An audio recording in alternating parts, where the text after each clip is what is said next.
My daughter Grace is a first grade teacher at Walter P. Carter Elementary School in the heart of Baltimore City.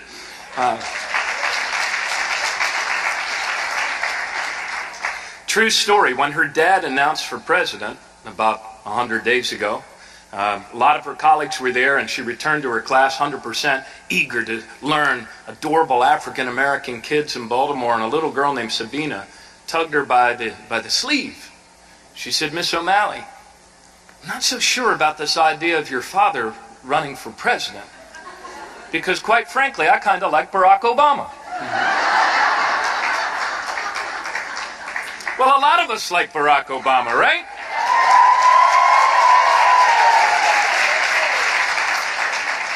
And for good reason. When our country was on the brink of being plunged into a second Great Depression, we elected a new leader, not to make the popular decisions, but to make the right decisions. And now as a nation, 67 months of positive job growth. America is moving in a better direction thanks to President Obama.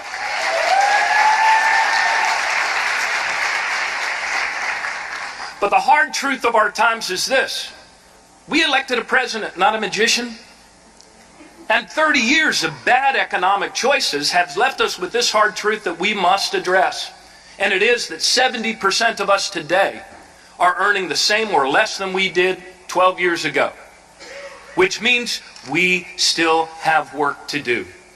And one of the most important things I learned about the American dream, I learned at the age of 17 or 18.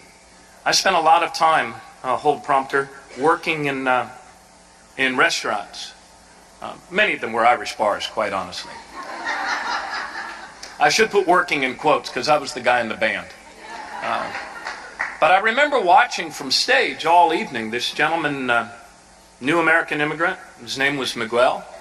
And man, without him, I wondered how that place could even function.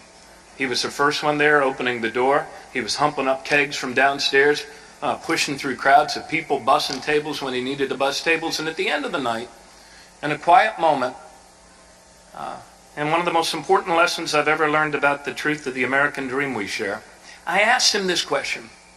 I said, "Mr. Miguel, how is it that you work so hard?" And instead of telling me how, he told me why in 3 very powerful words. He said, "For my daughter." You see, you and I are part of a living, self-creating mystery called the United States of America. But the promise that's at the heart of that mystery is not some vague idea, some amorphous abstraction way out there someplace. Far from it. It is the very real and concrete promise among us and between us that wherever you start in our country, you start where you start, whatever your parents' zip code, through your own hard work, through your own love of family, through your own talent and imagination, you should be able to get ahead. Now call that an economy that works for all of us. Call it the American dream. It is the actions that put into practice in every generation that included more of our people more fully in the economic, social, and political life of our country. It is those actions that earned us the brand that no other nation on the planet has of being the land of opportunity. We educate our children at higher and better levels. We make strides to make equal justice under the law a reality, to ensure that men and women in our country not only have equal opportunity, but get paid equally for doing equal work. So let me share some thoughts with you. I am running for President of the United States for one reason and one reason only, and that is to rebuild the truth of that American dream that we share. And that is why in an O'Malley administration, closing the gender pay gap would be one of the most important goals of our federal government to restore the truth of that dream.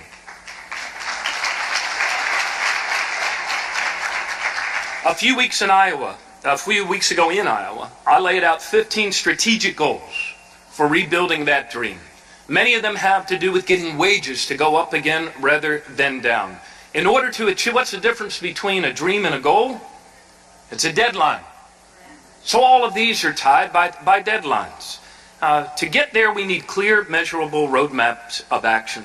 And the first step must be taking pay discrimination head on.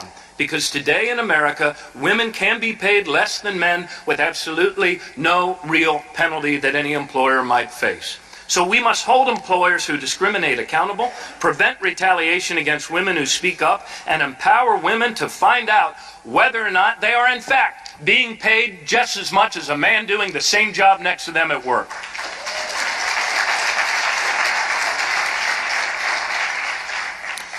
That is why I've called for making pay data publicly available by sex, race, ethnicity, so all employees can see that they're making a fair wage for their job.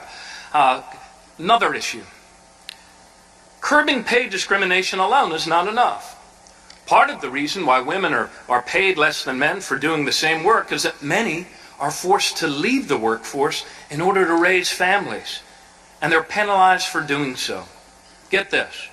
Only 12% of American workers have access to paid leave. 40% can lose their jobs for taking even unpaid leave to care for a newborn child. What's more, child care costs more today in America than public university tuition in a majority of states. Think about that one. Putting quality care out of reach for many families and forcing some parents who'd like to work to actually have to stay home. If women decide to have families, they shouldn't have to choose between a career and taking care of their children. Scroll up, teleprompter.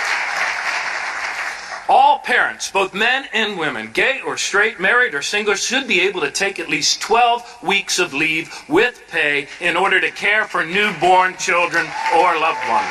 Keep scrolling.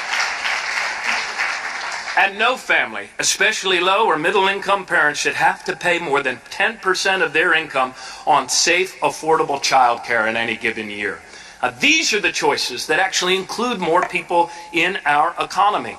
But perhaps more pressing than either of these challenges is what we're witnessing from the podia of the Republican presidential candidates and what we're witnessing in this Republican Congress.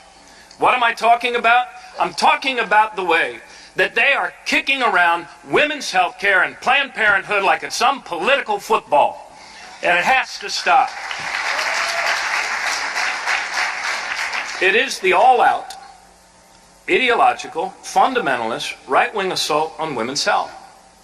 And in state house after state house, Republican ideologues are defunding Planned Parenthood, which provides vital, life-saving health services to millions of women at all income levels every year. Now, every single Republican candidate for president has embraced these backward, misguided, and dangerous policies. Think about it.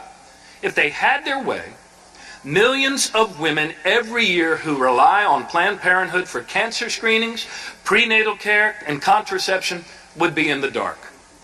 We cannot take our country backward and deny women basic health care services. We must stand firm in our commitment to protecting and expanding women's health care options for all. Keep scrolling up, right? I have been proud to have been in this fight throughout my years of public service as governor and prior to that as mayor. In fact, I'm the only candidate in our party with 15 years of executive experience. But as governor, I signed into law the Family Planning Works Act, giving 35,000 low-income women access to contraception and cancer screenings.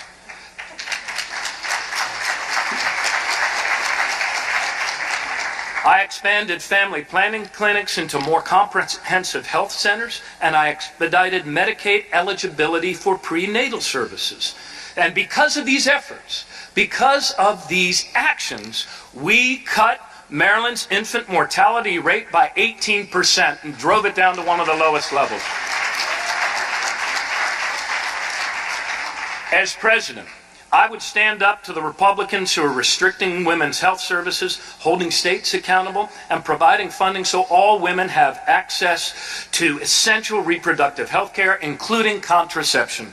And I would also support universal access to comprehensive prenatal care, adopting access as a major quality measure for health systems and for states. Because it's about time that every woman in our nation enjoys the right to live a healthy, productive life, free from the backward thinking of some of the ideologues who have currently taken over the Republican Party. I am proud to have had a record of protecting women's health care. I'm also proud to run on a record of 15 years of executive experience, action, not words. And get this, sometimes the trickle-down, the high druids of trickle-down economics are surprised to find that when you actually do the right thing, when you do the just thing, when you treat people with dignity and equal rights under the law, that's also good for our economy. That's what we did in Maryland. We didn't just talk about creating economic opportunity for women. When I was governor, we actually put together proven solutions. Because two-thirds of minimum wage workers today are women, we raised our state's minimum wage and passed the nation's first living wage. Because the early childhood years are so critical for student success and such a tough balancing act for working families, we took steps to increase quality pre-K education. We put into place and passed our own Lilly Ledbetter Act to help women protect themselves from pay discrimination. And we set and met and exceeded, actually in a recession, one of the most ambitious goals in the country for a women and minority-owned business procurement, and we exceeded it in a recession. And get this, as a result of all of those choices, we made Maryland, according to the Center for American Progress, the best state in the nation for women's economic opportunity and security.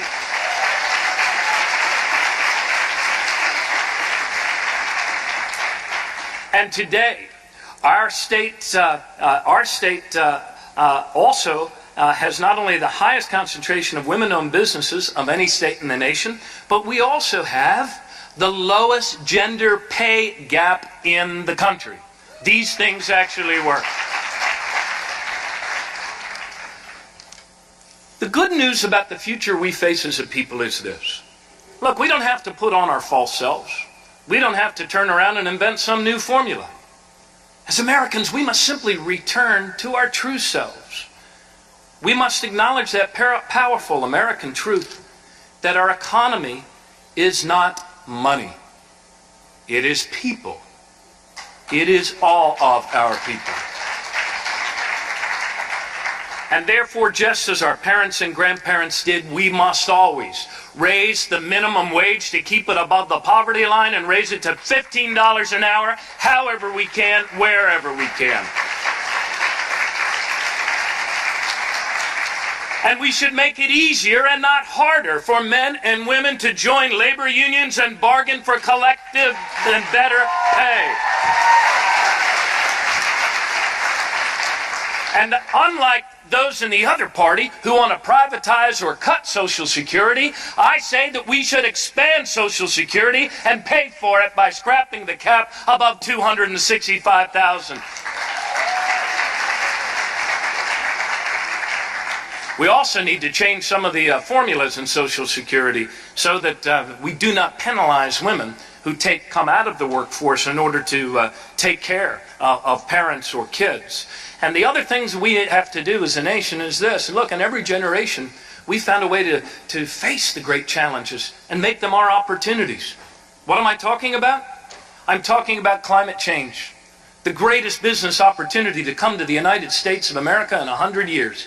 And I am the first, and let us hope not the last, to put forward a plan to move us to a 100% clean electric grid by 2050 and create 5 million jobs along the way.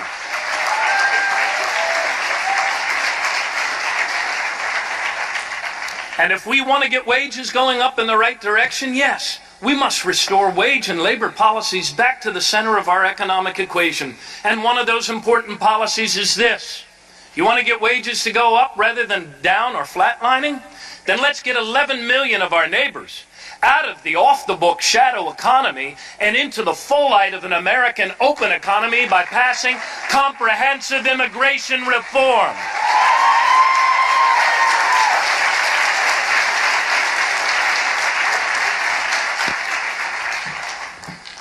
race, the Democratic Party's race for president, has just begun.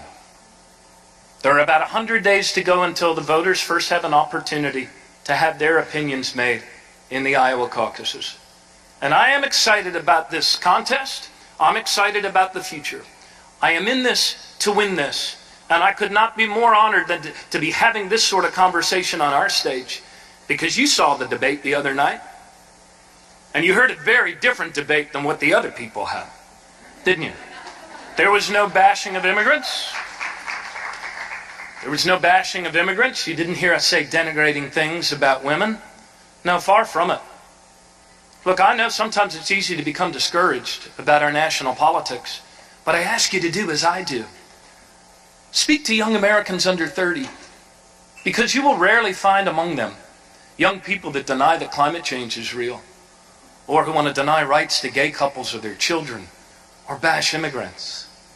That tells me we are moving to a much more connected and generous and giving place. Our opportunity in this election is to advance its arrival by another 10 years. And there are a lot of people who tell me, boy, you've got a tough fight. This is an uphill fight. Well, you know what? There's a lot of people who would look you in the eyes and tell you that your fight to give your sons and daughters a better future with more opportunity rather than less is a tough fight. Well, you know what? I kind of like tough fights. I've always been drawn to tough fights. Perhaps it's the toughness of the fight that tells us the way the hidden God has of telling us that we're actually fighting for something worth saving. Our children's future is worth saving. Our country is worth saving. The American dream is worth saving. And our planet is worth saving. We are all in this together. We need each other, and we must help each other if we are going to succeed. I need your help, and I thank you so much for allowing me to be with you today. Thanks very, very much. Thanks.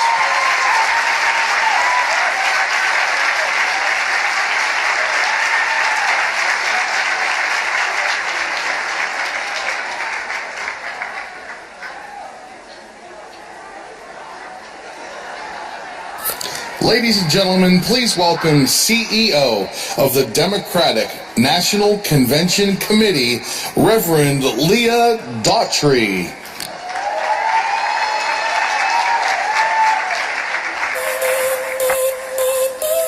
Good morning, beloved sisters. Good morning. In just 9 months, in July 2016, we will gather in Philadelphia, the city of brotherly love and sisterly affection, to nominate and present to the world our nominee for the President of the United States.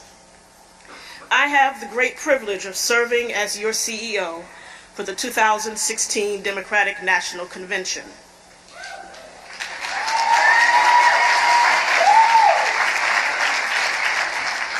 And it is my job to make sure that our convention is successful, to welcome our 50,000 attendees, to ensure that our 500 buses run on time, that our 15,000 hotel rooms are filled, that our 20,000 journalists have power and connectivity, and that 200 miles of cable is installed, that the stage is built, the carpet is laid, and most importantly, that the drinks are delivered. But really, more importantly and most importantly, it is my job to ensure that our convention gives our nominee the strongest possible springboard to launch into what is sure to be a tough general election campaign, and to demonstrate to the world and to our party that our nominee and our party is ready and able to lead. It's a tall order, but we are up to the task. Building a convention is like building a house. We are digging the foundation, laying the groundwork, and building piece by piece, layer on layer. Nobody should try to build a house alone. And that is why we have assembled a great construction team of seasoned professionals who work with me every day to ensure that we deliver on time, on task, and on budget. In addition, this isn't my first time at running a convention. I was CEO of the 2008 convention in Denver, and that makes me the first person in Democratic Party history to have held this position twice.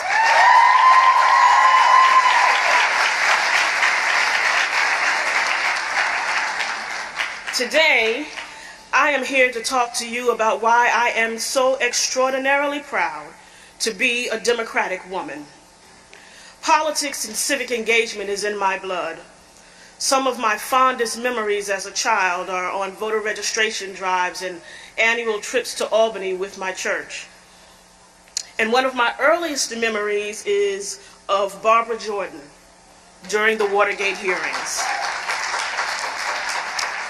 Watching her, a strong, intelligent, persistent, insistent, powerful woman using big words and asking important questions.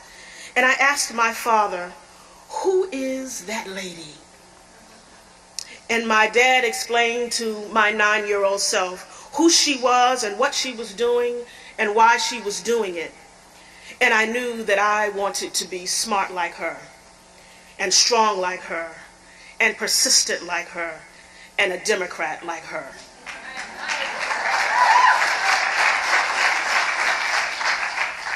"50 years ago, Fannie Lou Hamer attended our party's 1964 convention and demanded to be heard and pressed her right to be seated as a delegate. And as I rose in the ranks of the Democratic Party, I grew in awe of the tenacity and the fearlessness of women like Miss Hamer. And I used to think she could not have imagined this time and this day. She could not have imagined all of us together in this room, strong, accomplished, powerful women working together. She could not have imagined me in this position. But then one day, I realized that that wasn't true. I realized that the reason she fought so hard, the reason she made so many sacrifices was precisely because she could imagine us. Because she did believe that one day we, all of us together, activists, organizers, operatives, and executives, we would be possible. Because she believed that one day we, strong, accomplished, powerful women, could and would be together in a room like this, working and planning together. Because she held a vision that one day a black chick from Brooklyn could and would be CEO of the Democratic National Convention. Not once, but twice. That we could be union presidents and college presidents. That we could be state party chairs and members of Congress and governors. That we could be on the presidential ticket. Hell, that we could lead the presidential ticket. They believed in our party and they believed in us and what we could and would become. That one day we would stand together in one voice, fighting for the soul of our country, fighting to preserve the values of our party, so hard fought and earned by our foremothers, women like Wilma Mankiller and Susan B. Anthony, women like Patsy Mink and Rosa Parks, women like Shirley Chisholm and Geraldine Ferraro, women like our mothers, my mother, your mother, women like our cousins, our sisters, our aunties, our women who were visionaries and war wagers, waymakers and door openers, strategy crafters and message mavens, because we are the party of freedom fighters, community activists, day laborers and CEOs, teachers and firefighters, mine workers and environmentalists, the working poor, the middle class, and the folks who have a little extra. We work together to create opportunity for every American. We fight together for truth and justice, pressing the case for fairness and equality, honoring diversity in all of its forms, because we understand that we don't all have to be the same to fight for the same things. We understand that diversity is not just for us words on a paper or something we talk about. It's about, for us, what we do. It is a lived principle. We are Democrats. We are women. We make something out of nothing. We take little and make it much. You can't outrun, outthink, outwork, or outvote us. We are the backbone of our party and this nation. And so we fight because we believe that every American, regardless of color, creed, or zip code, should have an equal opportunity to achieve their potential. We fight for the lost and the least, the left out and the left behind. We fight for the American dream and the belief that the promise of America should be the practice of America.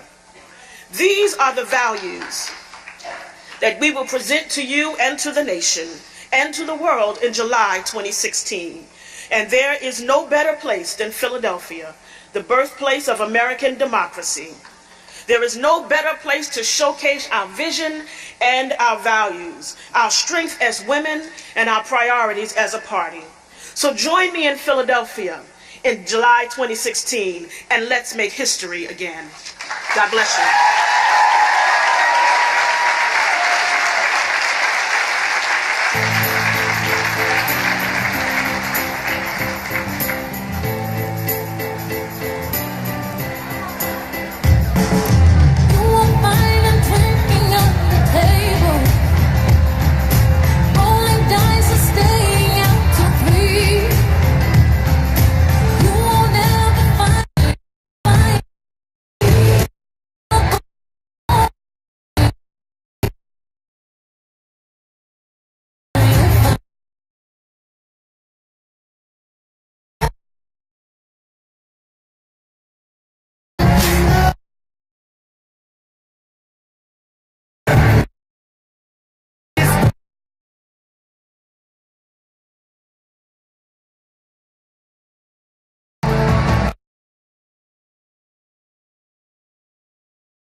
So much. I am absolutely delighted to be here. As some of you may know, I had a pretty long day yesterday.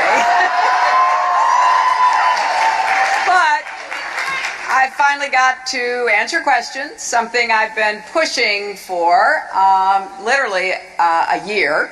And I am just grateful. I recovered my voice, which I lost a little bit. But as I said at the start, I wanted to rise above partisanship and reach for statesmanship, and that is what I tried to do. And now I am delighted to be here with all of you, to be with the WLF, a group that actually focuses on the issues. You are women after my own heart, and I want to thank Debbie Wasserman Schultz, Carol Penske, Cynthia Friedman, Lottie Shackelford, and all the terrific speakers you've heard from and will hear from, including my friend, leader Nancy Pelosi. And I want to say a word about another great Democrat who has always been a champion for women and families and all of us. Vice President Joe Biden has been in the trenches with us for years. He fought for the Violence Against Women Act and so much more. And I'm confident that history isn't finished with Joe Biden. As he said the other day, there is more work to do, and if I know Joe, he'll be right there with us on the front lines. And I want to thank all of you for putting women's voices, women's ideas, women's lives right where they belong, at the heart of American politics. You know, it is sometimes hard to believe, but the notion that women should be equal partners in the life of our nation is still pretty new. That's why the Women's Leadership Forum was created, to help make that ideal a reality. During the 1992 campaign, Tipper Gore and I traveled all over the country together, and we spent a lot of time in people's living rooms, in their backyards, sitting around kitchen tables, talking with mothers and daughters and grandmothers about their lives. And we heard so much. We heard about the dreams for the future that people had for themselves and their kids. And we heard a lot about the struggles that made life harder than it should be. The problems that kept women up at night. Again and again, we would hear, you know, no one's ever asked us these things before. To a lot of them, it seemed like Washington just wasn't very interested in the actual real lives of women in our country. So we decided we had to make sure that in this party, our party, women's voices would always be heard. That in this party, our party, the problems that keep women and their families up at night would always be front and center. And we wanted to bring more women into the electoral process as voters and advocates, as organizers, fundraisers, candidates, and elected officials, because we know women are half the country, indeed slightly more, half the planet, and more than half the Democratic Party. So if we want to make sure that women and families are better represented in politics, we need to get more of us involved in politics at every level. As we like to say, when women lead, families succeed. And now, 22 years later, women are a greater force in politics here in our country than ever before. We are voting in greater numbers. Increasingly, we are the decisive voters in national elections. More women are serving at high levels of government.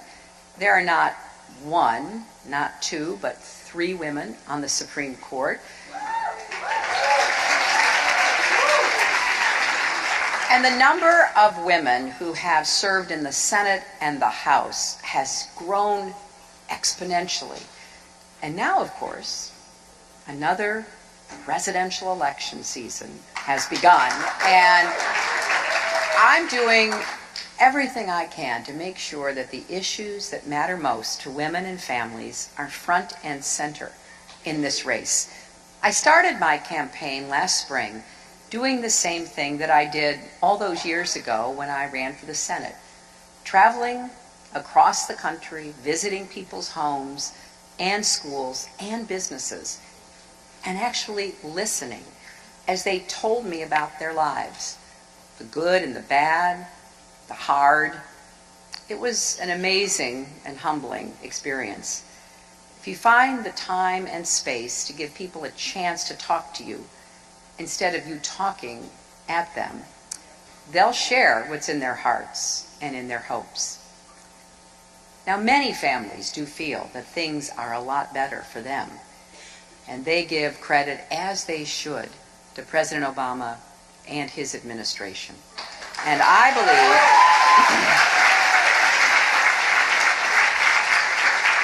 the President's leadership and the hard work of the American people pulled our economy and our nation back from the brink. In fact, we could have had a Great Depression, not a Great Recession. So as I travel across the country, I try to tell the story of what President Obama inherited, the worst financial crisis since the Great Depression. So America is standing again, but we're not yet running the way we should be. And families are still stretched in a million different directions, and so are their budgets. Costs keep rising, but most people's paychecks haven't moved in years. But corporate profits and CEO pay keep rising. Quality child care costs more than college tuition in many states. And the minimum wage is a poverty wage. Millions of Americans are held back by student debt, and at a time when more women than ever are their families' main breadwinners, too often they still don't get equal pay. And women of color earn less than others, right? And just this week, the Department of Labor released new data showing that as our economy gets stronger, men's pay is going up more than twice as fast as women's pay. You know, in one of my town halls in Nevada, I called on a little girl who was sitting with her father, And you never know what kids are going to ask you, which is why I try to call on at least one if they're in my town hall. And this little girl stood up and she said, "If you're a girl president, will you be paid as much as a boy president?"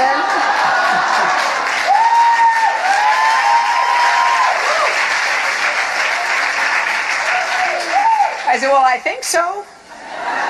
I think that's in the law." But I think of the single mom I met who's juggling a job and classes at a community college while raising her 3 kids on her own. She's doing what she has to give her children a better life, and she doesn't expect anything to come easy. But she asked me, "Isn't there anything we can do so it doesn't have to be quite so hard?" I think of the student who told me that paying for college shouldn't be the hardest thing about going to college. Or the man I met whose mother has Alzheimer's. He's a teacher.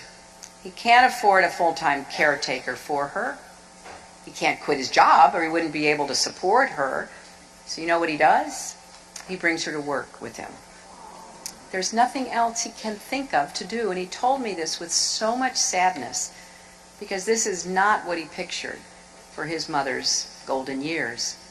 And it's not just women taking care of aging parents. It is, like this young man, men too. All of our caretakers deserve a lot more support. And the same goes for other policies, like paid family leave, fair and predictable shifts, higher wages so you don't have to work 2 jobs to make ends meet, and you can actually be home with your kids at night. And these are not just challenges for women, they're challenges for all Americans. Because I firmly believe when we fight for women, we're fighting for our entire country, and the reverse is true as well. When we fight to make America fairer, stronger, and more prosperous, we are also fighting for women. When we fight to make college more affordable and student debt less punishing, or to hold corporations accountable when they gouge us on drug prices or pollute our environment or exploit workers, that's fighting for women and men and fighting for America. And when we fight to create a pathway to citizenship for millions of immigrants, or to make Social Security even stronger, or to protect and improve the Affordable Care Act because everyone deserves access to quality, affordable care. And yes, that access should include basics like reproductive care, including birth control and pre- and postnatal care and cancer screenings. That's why we have to defend Planned Parenthood against the attacks that are being waged. When we fight to protect the equal rights of all our people, no matter what they look like or who they love, and when we fight to stop the epidemic of gun violence that's claiming innocent lives every single day in every corner of our country, that's fighting for women and men and fighting for America. You know, I've been told to stop, and I quote, shouting about gun violence. Well, first of all, I'm not shouting. It's just when women talk, some people think we're shouting.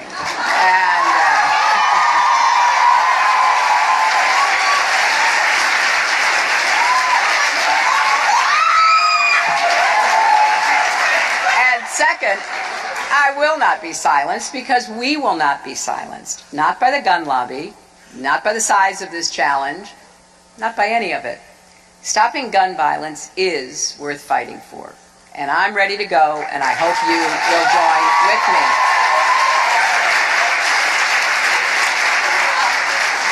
Now, none of these fights are new to me, and I know they aren't new to many of you, but we do have our work cut out for us because there are so many people with a very different vision for our country. And they will say, do, and spend whatever it takes to advance their out-of-touch, out-of-date agenda. For people who say they hate big government, Republicans sure spend a lot of time trying to restrict women's reproductive health and reproductive rights. After my experience yesterday, I am just amazed that they are even talking about setting up another special investigative committee, this time to investigate Planned Parenthood. And I think we all know by now that's just code for a partisan witch hunt. Haven't we seen enough of that? I'd like those Republican candidates who are advocating against Planned Parenthood to meet the mom who caught her cancer early thanks to a screening at Planned Parenthood, or the young woman who avoided an unintended pregnancy because she did have access to birth control. Now, I know that when I talk like this, Republicans will say, I'm playing the gender card. Well, you know what? Here's what I say. If calling for equal pay and paid leave and women's health is playing the gender card, then deal me in.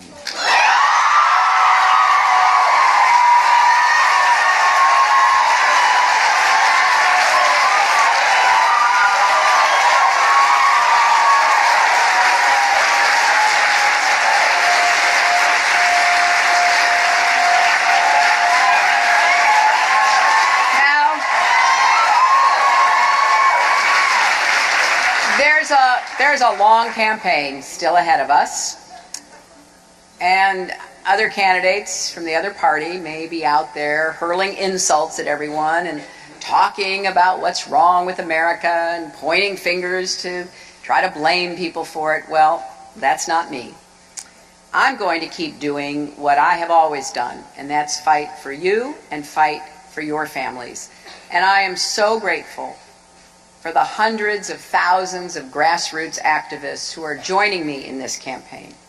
Not only those fortunate enough like us to be in rooms like this one, but the workers and students and teachers, the parents and grandparents all across our country who are giving $1 or $5 at a time because they too believe in what we are fighting for.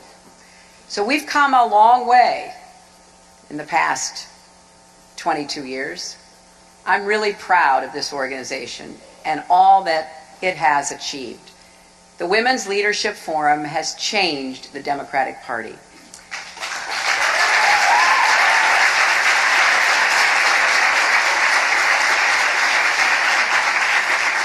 You've changed it for the better. We're stronger than we've ever been. So let's keep fighting for that better future for our children and our grandchildren. Now, as some of you, I'm sure know, I have the most amazing, extraordinary granddaughter.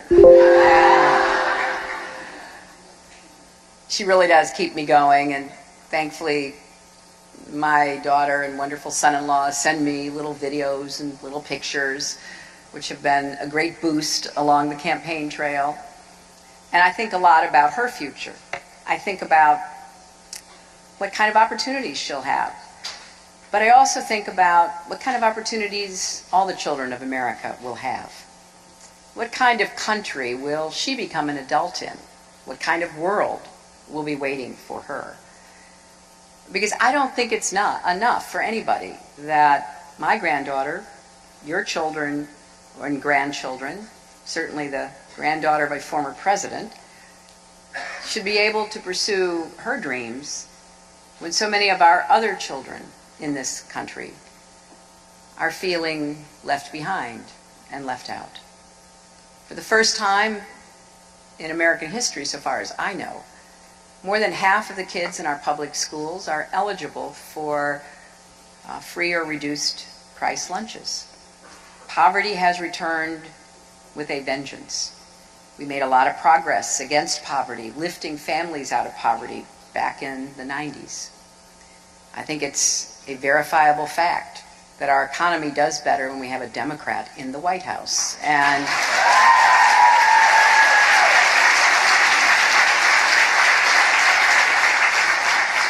both my husband and President Obama inherited economic challenges from their Republican predecessors.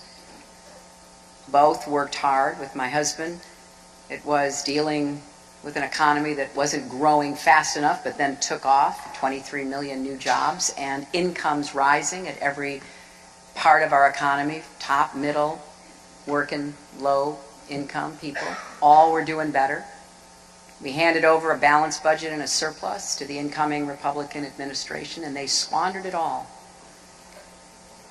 Not only did they cut taxes dramatically on the wealthy, but they basically got out of the way of corporations. They took their eye off the financial markets. They didn't pay a penny for the wars that they waged. And you know what happened. And it took another Democratic president, who you will hear from later today, to come in and accept the responsibility, which he did, to try to repair the damage that had been done. Now, everything I've talked about before, all of our rights, all of our hopes, will be at risk if the Republicans once again are successful in making the same argument they always make. It's discredited, it doesn't work, but that doesn't stop them. They'll be back talking about cutting taxes on the wealthy, getting out of the way of corporations. We know what that leads to: increasing inequality, exploitation of workers, pollution of our environment, denial of climate change, refusal to move into the 21st century with clean, renewable energy, a failure to provide early childhood education and universal pre-kindergarten so every kid has a chance to get ahead. You can listen to their debates for hours, and unfortunately some of us have to.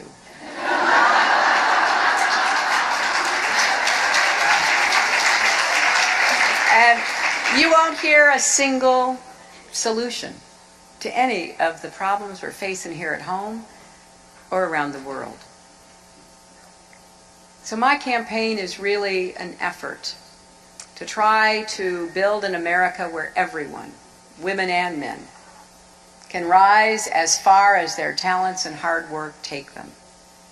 Where everyone has a shot at achieving their dreams and living up to their potential.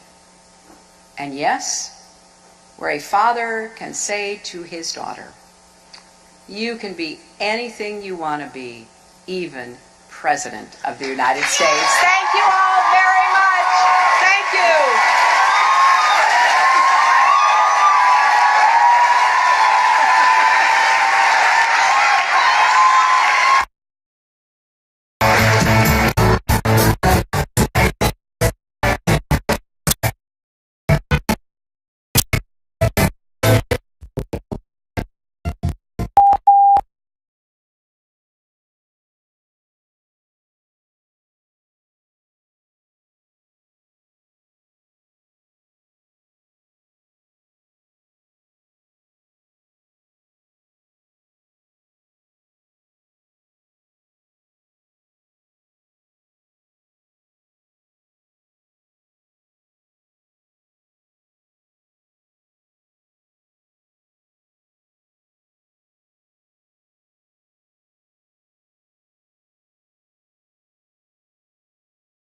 Not only for what you do in fighting for women's rights, but for what you're doing to expand and improve our democracy. One of the reasons, and let me be very blunt about this, one of the reasons that I'm running for President of the United States is that I worry very much that both economically and politically, our country is sliding into oligarchy. Now, I know this is not an issue that you're going to see discussed much on TV, but it is the reality of what's happening in America. We are the wealthiest country in the history of the world. But as we speak here and meet here this morning, millions and millions of families are struggling to feed their kids. We have the highest rate, shamefully, of poverty of any major country on earth, and 40% of African American kids are living in poverty, all at the same time as 58% of all new income is going to the top 1%. and the top 0.1% owns almost as much wealth as the bottom 90%. And as a nation, we are going to have to ask ourselves whether it is morally acceptable, whether it is economically sustainable, that so few have so much, while so many have so little. In my view, that has got to change, and we need an economy that works for working families.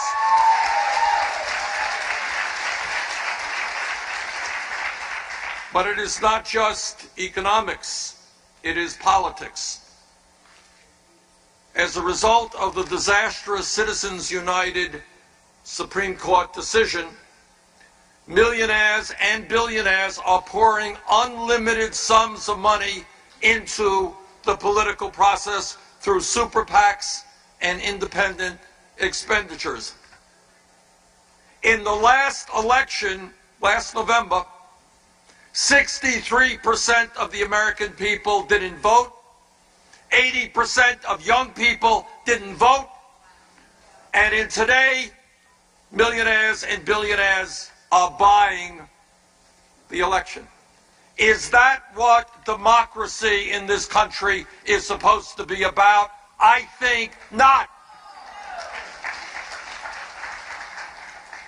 Now, the truth is, as all of you know, Republicans win when voter turnout is low, when millions of people turn their backs on the political process, when they look to Washington and they say, I'm working longer hours for lower wages, what are you doing for me? When they say, I don't have any health insurance, what are you doing for me? When they say, I can't afford to send my little baby into decent quality child care, what are you doing for me?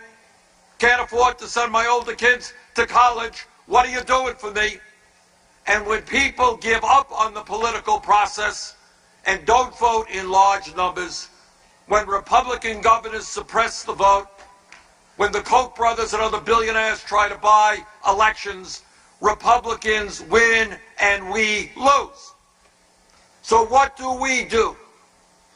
What we do is make it clear that in this country we need a political revolution.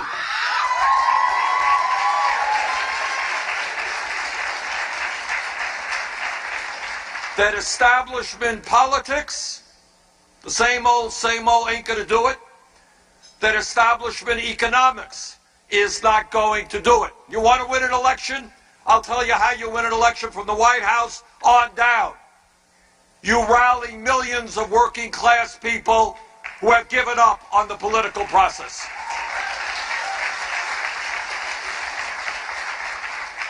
You rally young people who have given up on the political process. You bring people together who are prepared to say loudly and clearly, enough is enough. Our government belongs to all of us, not just a handful of billionaires.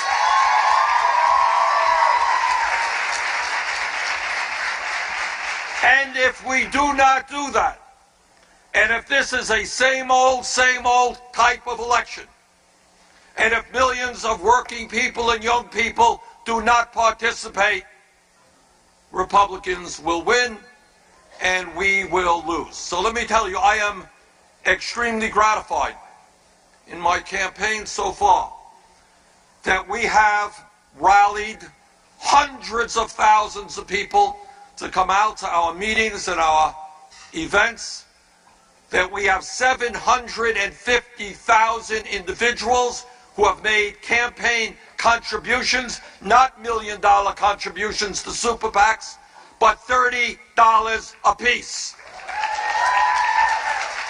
More individual contributions than any campaign at this point in a campaign in American history.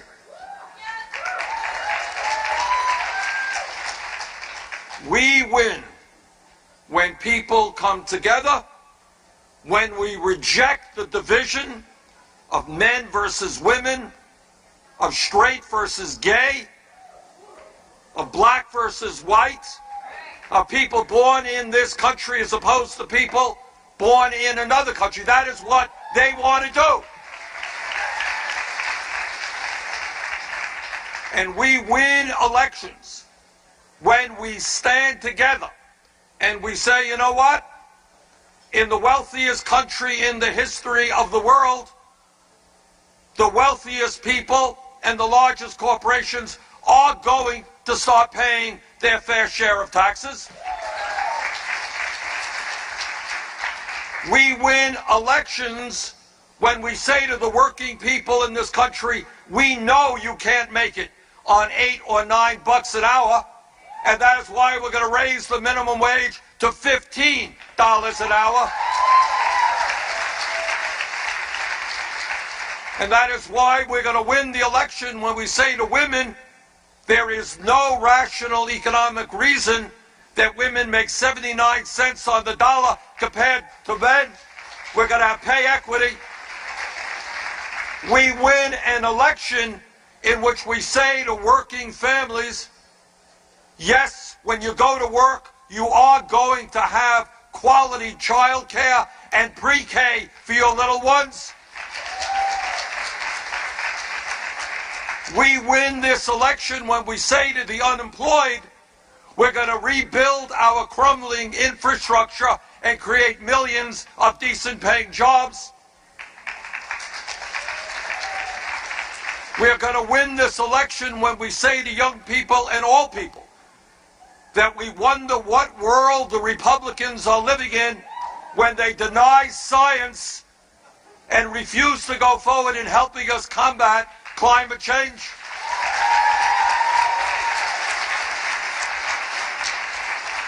We win this election when we make it clear that women have fought too long and too hard to lose control over their own bodies.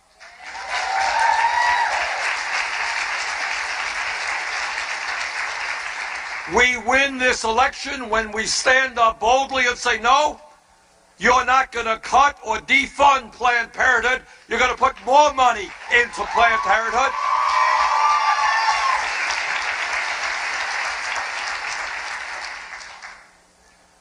So, sisters and brothers, we are at an historical moment in American history. The crises that we face today, in many ways, are worse than at any time since the Great Depression of the 1930s. And in my view, what this election is about is not just electing a president.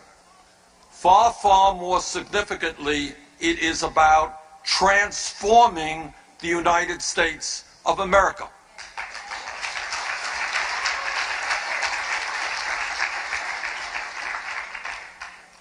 It is about understanding that there is something very, very wrong. Where the United States of America is the only major country on earth that does not guarantee paid family and medical leave. How does that happen? The only major country on earth that does not guarantee paid sick time or paid vacation time. How does that happen? The only major country on earth that doesn't guarantee health care to every man, woman, and child as a right.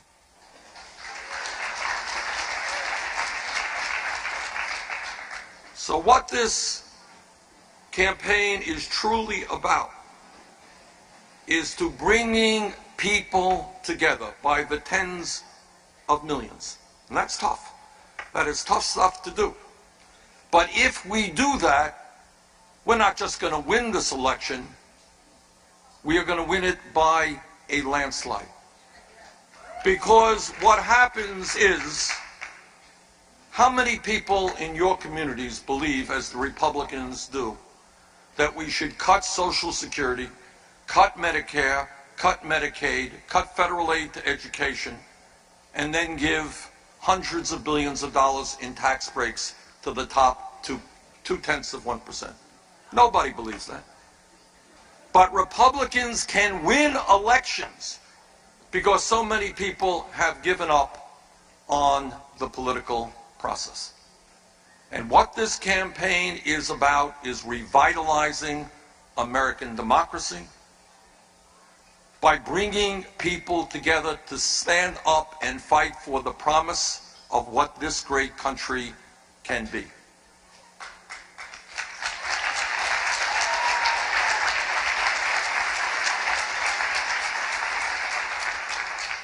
We can be a nation in which the middle class grows, not shrinks.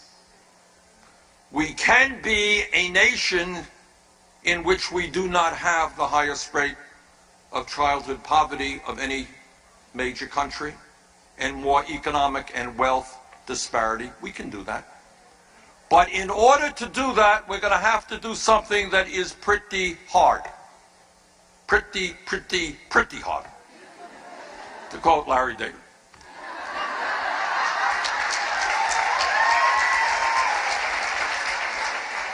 And this is what we have to do.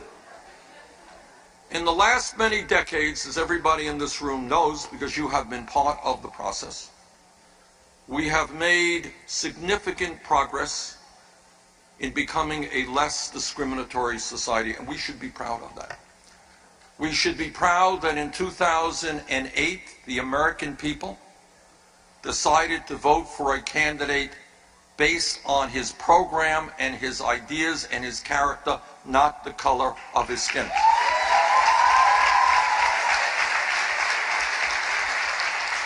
We should be proud that all over this country, as a result of your efforts and those that came before you, women have made extraordinary progress in breaking down discriminatory barriers. And by the way, we are not going back. We are going to go forward. And if we were here 10 years ago and somebody jumped up and said, you know, I think that gay marriage will be made legal in every state in this country, somebody else would have asked them what they were smoking, which raises another issue. But we have made progress. We've made progress in women's rights, in gay rights, in civil rights. We still have a long way to go in all of those areas, but we should be proud of what we have accomplished. But here is where we have not made progress. We have not made progress in the economic struggle. We have lost ground. Today, men and women, in many cases, are working longer hours for lower wages. That's a fact. And almost all of the new wealth and income is going to the people on top. So the essential question in terms of the economic struggle is, are we prepared to organize and to take on the billionaire class, which today has so much economic and political power? That is the question. And if we are not successful in doing that, my prediction to you is that the rich will continue to get richer while most everybody else gets poorer. My prediction to you is that the Republicans, who do not believe Citizens United went far enough, want to get rid of all campaign finance regulations, will simply be able, through the Koch brothers and others, to give checks of hundreds of millions of dollars to the candidates of their choice. In other words, having candidates become employees of their corporate interests. That's the future if we do not educate and if we do not organize. But I have confidence that we can do both. I have confidence that if we come forward with a progressive, strong agenda that is prepared to stand up to corporate America, is prepared to stand up to the Koch brothers and the billionaire class, that is prepared to outline an agenda which will improve the lives of tens of millions of our people, we can not only win the White House, regain the Senate and the House, gain governor's chairs all over America. Not only can we do that, but much more importantly, we can transform this country and make it the country we all know that it can become. Thank you all very much.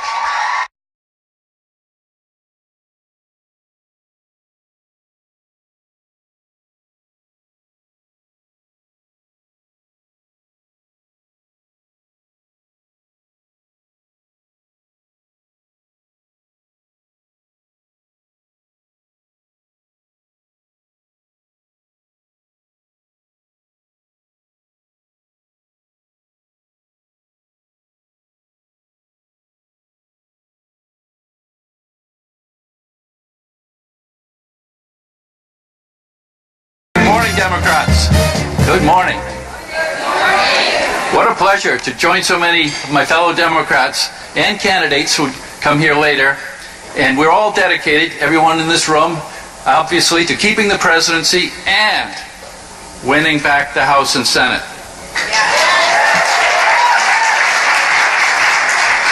And we all know that the Republican agenda sets back women's rights.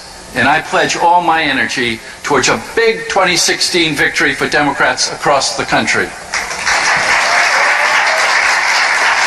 And we do have a winning message of building a strong middle class, investing in education infrastructure, extending health coverage to more and more Americans, granting a path to citizenship to those who've lived in the shadows for too long, accepting the science of climate change, and having the leadership to cut back on fossil fuel consumption with sound policy. We defend our civil liberties and women's reproductive freedoms. We respect the rights of our LGBT friends, understand that Black Lives Matter.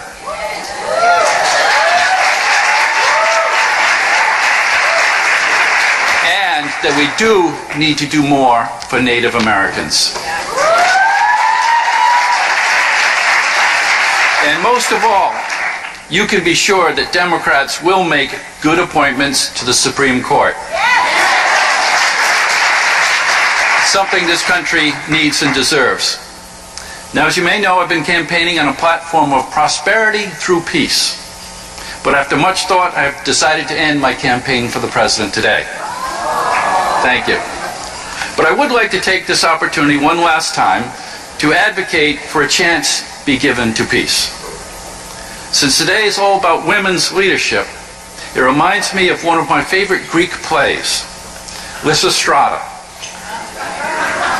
a comedy from 400 BC by Aristophanes.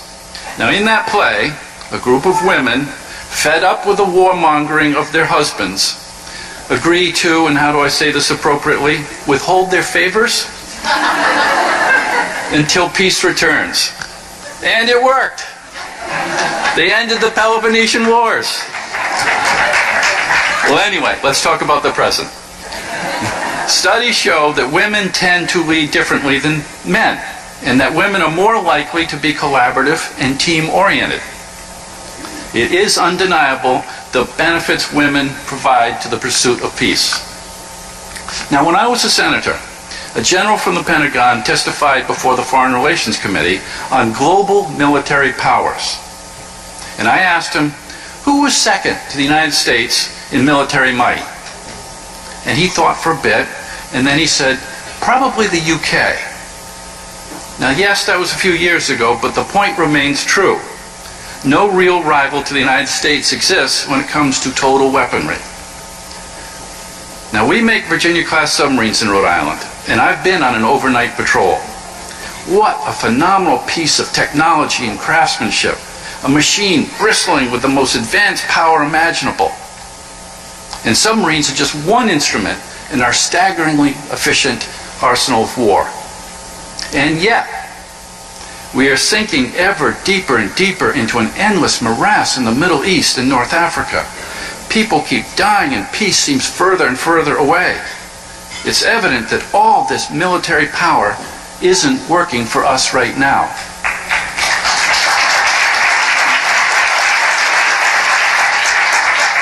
Let me share a story from Da Nang, Vietnam. Da Nang. That city has so many memories for my generation. But just this summer, former Viet Cong and ex-American GIs were laughing, eating, drinking, and celebrating the 4th of July together. And the article quoted Pete Peterson, a former Air Force pilot who spent 6.5 years in a Hanoi prison camp after he was shot down. And later, he served as ambassador to Vietnam in the 1990s. And he said now Vietnam and the United States have so much in common. After all the horror of that war, why did we do it, he was asked.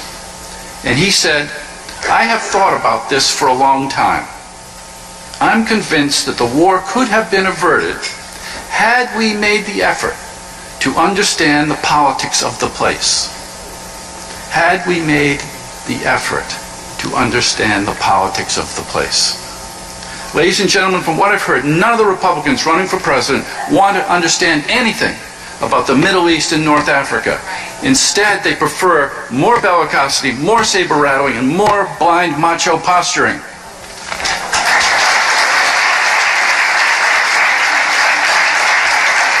And when I hear all this tough talk, I have deja vu about the evil Viet Cong. We should be different. Democrats should insist on learning from the lessons of Vietnam. It all could have been averted. Now, I'm not saying that all countries are right in any particular thing they do. We must hold them accountable, but we can't do that if we don't hold ourselves accountable and change our entire paradigm. The United States is so strong, militarily, economically, culturally, that we must take chances for peace. If we have courage, if we take risks, we can have prosperity through peace, not just in the United States, but all over the world. Do we want to be remembered as a bomber of weddings and hospitals? Or do we want to be remembered as peacemakers, as pioneers of a more harmonious world? If American war veterans and Viet Cong fighters can laugh together on the 4th of July, then I know so too can Iranians and Israelis, Shias and Sunnis, Turks and Kurds. Now, a wise man, President Eisenhower, counseled us that only an alert and knowledgeable citizenry could ensure the proper meshing of both security and liberty. So it's up to you, women, citizens, humans, to demand from your leaders an end to the endless wars and the beginning of a new era for the United States and humanity. Thank you. Go Democrats in 2016.